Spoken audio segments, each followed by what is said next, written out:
Bukan sulap, bukan sihir ya. Di sini akhirnya dari lembaga survei yang tidak disebutkan namanya, akhirnya Anies Baswedan menang telak, yaitu atas Prabowo Subianto dan juga Ganjar Pranowo.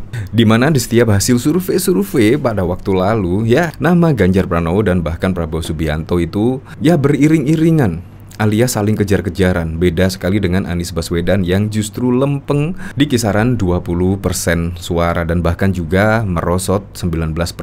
Tetapi Ganjar dan Prabowo saling kejar-kejaran, bahkan juga di atas 35% dari hasil survei tersebut. Nah, di sini tidak disangka yaitu ada postingan dari Anies Baswedan.ig, yaitu ini di Instagram. Yaitu bahkan di sini survei yang tidak dipublikasikan elektabilitas Anies Baswedan paling tinggi, kalahkan Ganjar dan Prabowo. Terus terang saya sangat penasaran ya surveinya bagaimana.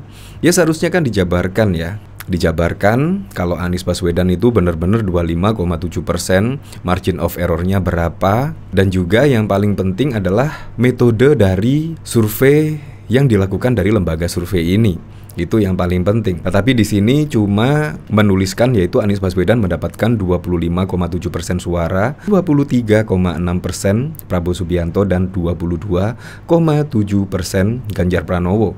Nah, berarti ini kalau dilihat dari ini berarti yang tidak menjawab itu lebih dari 30%. Menurut saya sangat banyak sekali yang tidak menjawab survei tersebut. Ini bahkan juga dikomentari oleh Tian Raharjo. Nama lembaga surveinya apa ini? Kok tidak ada? Dan bahkan di sini juga survei yang tidak dipublikasikan. Ini kan sungguh aneh sekali ya. Ya memang sih, kalau dari hasil survei memang diakui Anies Baswedan kalah telak lah, yaitu di bawah Prabowo dan Ganjar Pranowo. Tetapi setiap kali hasil polling di Twitter khususnya, dan polling dimanapun, itu Anies Baswedan menang. Pertanyaan yang sangat besar sekali. Berarti polling itu bisa disetting atau bagaimana?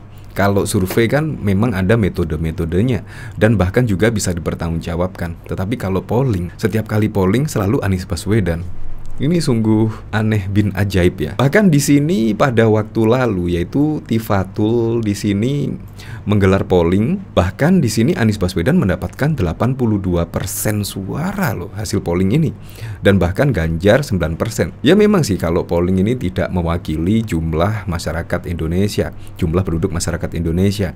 Tetapi kalau survei kan ya dilakukan sampel per daerah. Jadi bisa mewakili dan bisa jadi itu adalah keakuratannya bisa dipertanggungjawabkan. Kita lihat pada survei-survei pada tahun 2014-2019 ya, hasil survei-survei sebelum Pilpres itu ya kurang lebih hampir sama lah. Hampir sama apa yang dilakukan dari lembaga survei sebelumnya. Jadi di sini memang keakuratan lembaga survei sangat akurat sekali dibandingkan dengan polling. Di sini polling saja 82%. Artinya mayoritas masyarakat di sini kalau memang ini menjadi patokan dari Tifatul saat menggelar polling Capres 2024. Ya berarti mayoritas masyarakat Indonesia memilih Anies Baswedan dan Ganjar di sini hanya 9%. Sungguh tidak masuk akal sekali ya. Kalau dilihat dari setiap kunjungan Ganjar pun selalu antusias masyarakatnya dan bahkan juga tidak bertebaran hadiah dan bahkan juga tidak menggunakan pesawat jet, tetapi ya setiap kunjungan Ganjar selalu antusias masyarakatnya. Nah, di sini dari CNN Indonesia, yaitu anggota Majelis Syuro Partai Keadilan Sejahtera PKS Tifatul Sambiring memamerkan hasil polling Capres 2024 via Twitter pribadinya. Dalam polling Capres tersebut, Anies Baswedan unggul dengan perolehan suara 82%, disusul Ganjar Pranowo 9%, Prabowo Subianto 8%, dan Airlangga Hartarto 1%. Bayangkan lu 9% dan Pak Prabowo Subianto hanya 8%. Padahal menurut saya elektabilitas dan popularitasnya, menurut saya Anies Baswedan kalah dengan kedua nama tersebut. Popularitas iya, tingkat elektabilitas juga iya. Tetapi di sini kalah telak. Bahkan di sini Anies Baswedan tidak tanggung-tanggung, yaitu 82%. Nah, di sini hasil akhir polling Twitter independen. Tidak ada yang independen ya. Ganjar Pranowo 9%, 2 Prabowo Subianto 8%, Anies Baswedan 82%, dan Airlangga Hartarto 1%. Tulis Tifatul dalam akun Twitternya pada Selasa 6 Juni yang lalu. Tifatul telah mengizinkan cnnindonesia.com untuk mengutip cuitannya. Nah, bahkan juga tidak hanya itu saja. Di sini juga dari hasil polling Twitter CNBC, Anies Baswedan juga menang telak. Di sini mendapatkan mendapatkan 63%. Nah, kalau memang dari hasil polling ya, dari Tifatul dan juga CNBC, memang selisihnya sangat banyak sekali. Tetapi beda sekali dengan hasil survei. Kalau diketahui dari hasil survei itu selisihnya ya kurang lebih 3%, 2% dan lain sebagainya. Ya kurang lebih seperti lah. Itu kemungkinan margin of errornya sekitar seperti itu.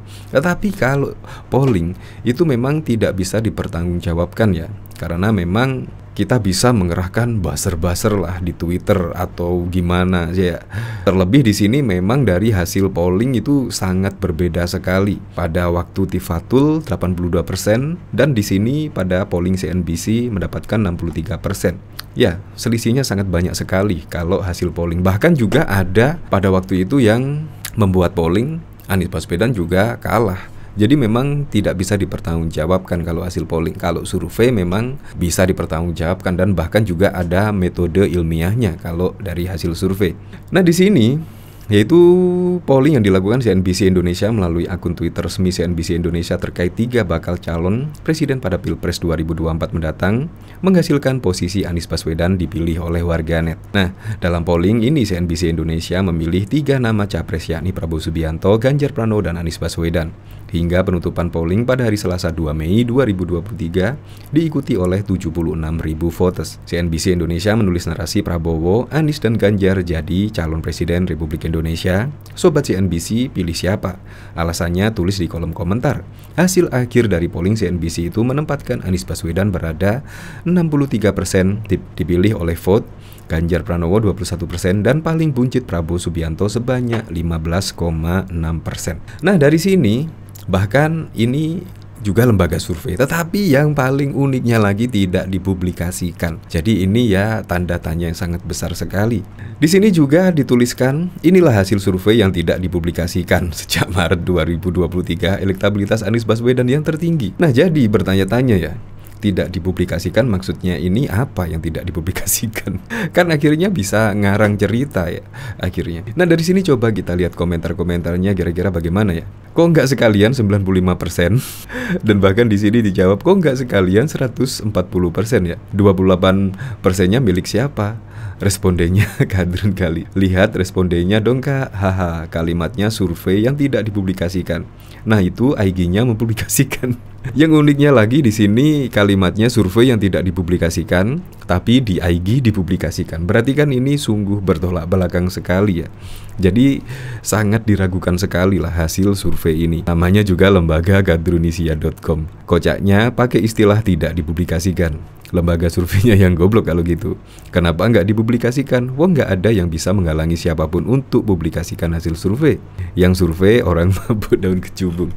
Ya, menurut saya kalau memang benar-benar ada survei yang menyebutkan Anies Baswedan menang di Pilpres 2024, seharusnya ya dipublikasikan lah. Lembaga survei A, B, C, metodenya apa, margin of errornya juga berapa, dan sampelnya itu berapa responden, seharusnya jelas dan transparan lah. Jadi kalau seperti ini ya mana bisa dipercaya ya. Kemungkinan ya orang-orang itu saja yang percaya kalau Anies Baswedan bisa menang di Pilpres 2024.